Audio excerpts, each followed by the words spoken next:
Let's take a time machine back to a crucial point in cinematic history, the ancient time of 1998. Hollywood released their take on the 1954 classic monster film Godzilla. The film dropped that summer and it was terrible. The film made an absolute mockery of the kaiju genre and destroyed the film career of Matthew Broderick.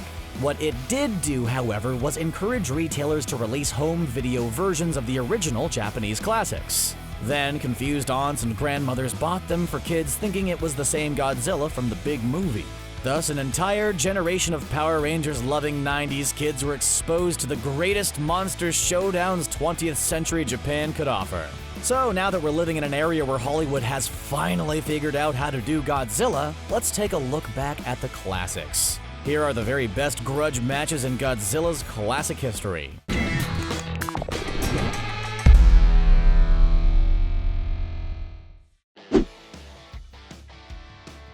Godzilla and King Ghidorah are the two biggest rivals in the monster fighting universe. They're the Joker and Batman of Kaiju.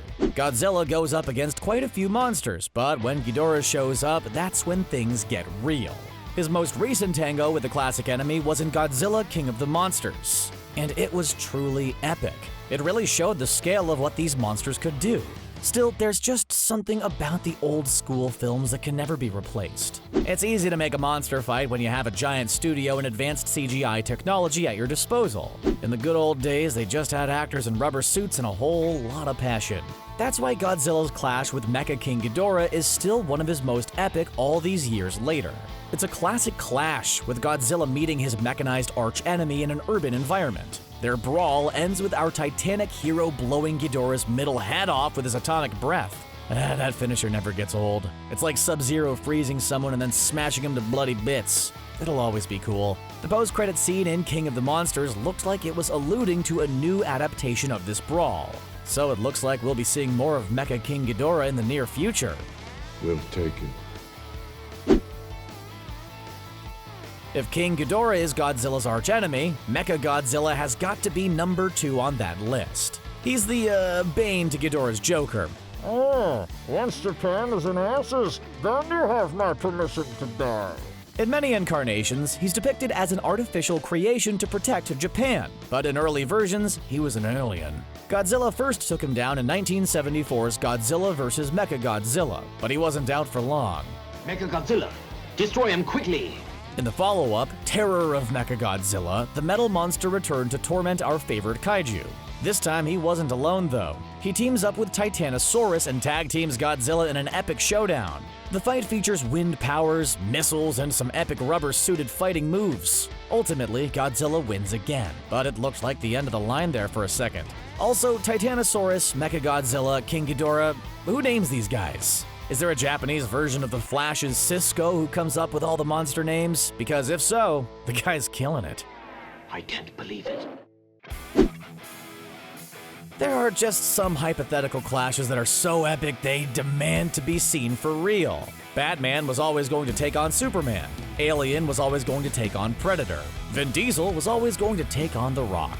The same can be said for our Godzilla and one of the most famous Hollywood beasties. You know the one I'm talking about, the one and only Bambi. Yeah, that's right, you might not know this, but in 1969, Disney's classic hero took on the most famous kaiju for like 3 seconds. The match ended with Godzilla stomping on poor Bambi like a roach. The whole thing was just a joke by animator Marv Newland, and it made his career.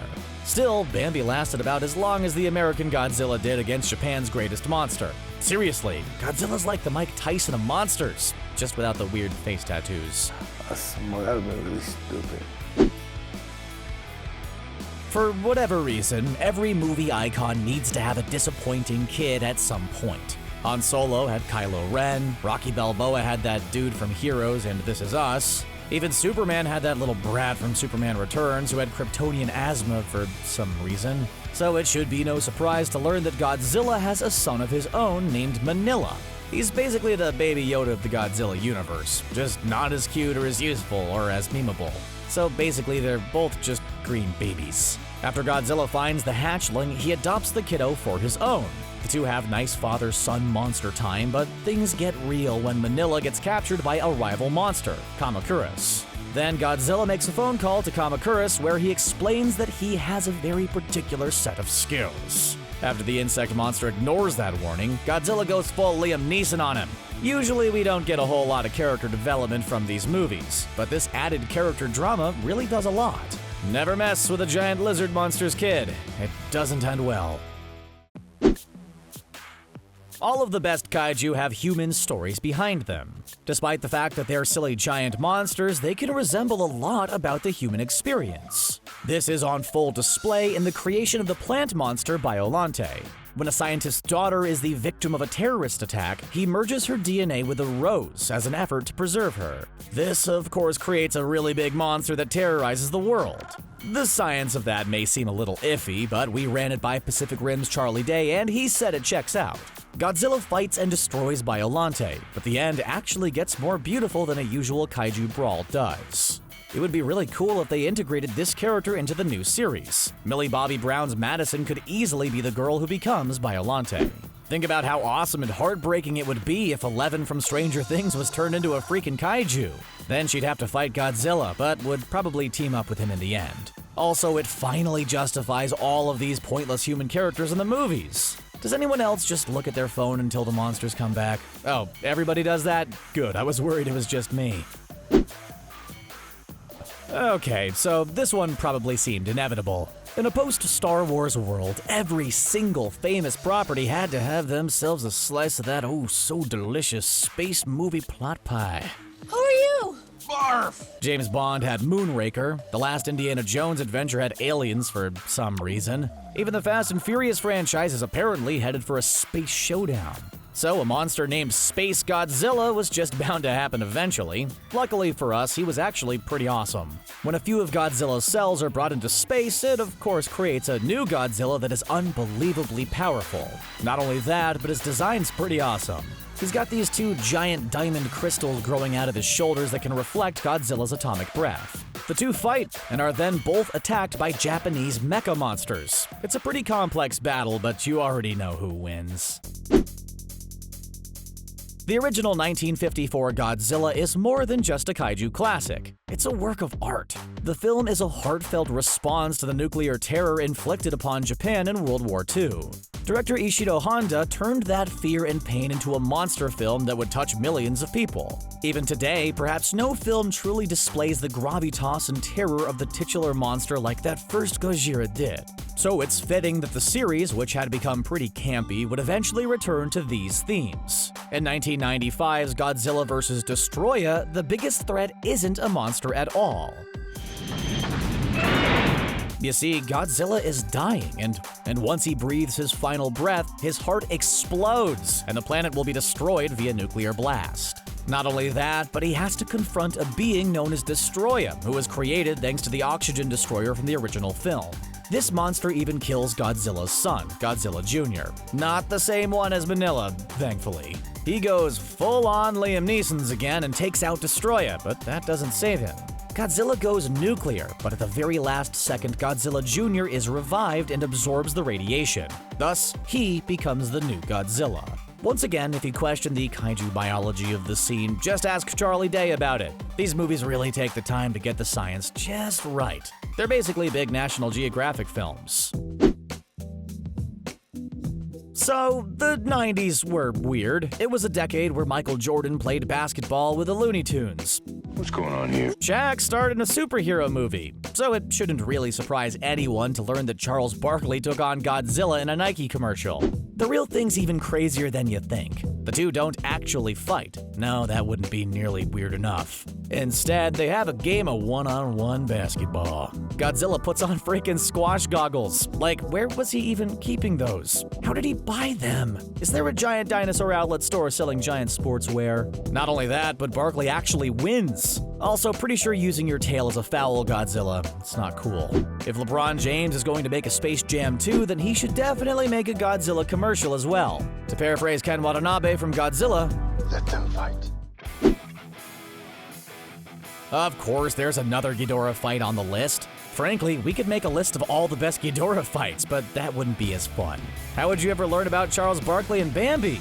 For the 50th anniversary of Godzilla, they pulled out all the stops. Godzilla Final Wars is one of the most epic of the entire franchise. This is in no small part due to the battle between Godzilla and KEIZER Ghidorah.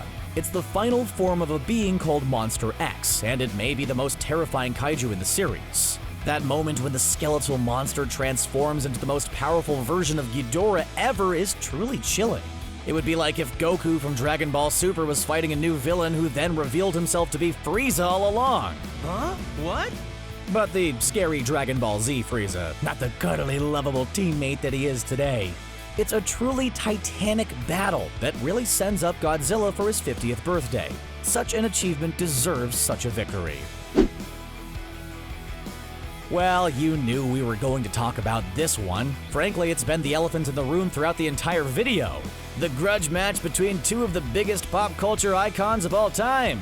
Godzilla versus, Batman. Oh yeah, Godzilla nearly went up against the Adam West Batman. I know what you're thinking. How did I not know about this? How would that have ever worked? Would Batman have had his own giant robot like the Japanese Spider-Man? Well, we'll never know because it didn't happen, so sorry to crush your dreams. But there was that time where he fought King Kong, and it was pretty awesome. It's really not hard to see the logic here. King Kong and Godzilla are the two most famous giant monsters out there. Putting them together is just genius. The battle between the two in a burning forest is still one of the best monster fights ever. You might think that Godzilla has a massive advantage here, but Kong actually comes out on top. They're both pretty neck and neck until Kong tosses Godzilla into the water. Then they have an underwater battle and only Kong comes out alive. This has got to be the biggest upset in Monster Showdown history. Luckily, a rematch is on its way. In 2020, we'll finally see Godzilla and King Kong duke it out again in Godzilla vs. Kong. Though, judging from his size in Kong Skull Island, he'll be lucky if he doesn't get the Bambi treatment. And there you have it, all the best Godzilla fights ranked. Which ones did we miss? Any Mothra or Rodan fans out there? Let us know in the comments, and don't forget to like and subscribe for more from The Binger. As always, thanks a lot for watching.